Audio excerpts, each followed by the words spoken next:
friend of mine bought this bench at TJ Maxx. She couldn't live without it. It has one broken leg there, and she sent that along with the lollipop. Ignore that. She's hoping I can fix it for her, so I'm going to see what I can do. So as you can see, the leg is just turning and turning. It just won't get tight. And it's very wobbly. It's unstable. So I'm going to take the leg off, remove it, and there you have the hanger bolt. It's a threaded wood screw. I'm going to unscrew that, and it's going to come out. It's pointy on one end, and then it has a blunt tip on the other end.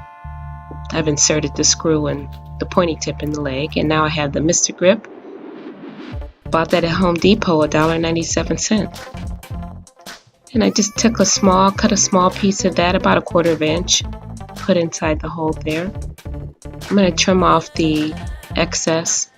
I'm going to insert the leg and screw it in. It still seems a little loose. I may need to add another piece there. I definitely will need to add another piece. I'm going to take that off, and I've got the second piece. You can see it there. It's inside. And I'm going to insert the leg again, and I'm going to turn it, and it's tighter. It's snug. It's still tightening, and oh, it's tight. I think it's done. I think I fixed this bench. It's done. Mr. Grip, $1.97. It's comfy too.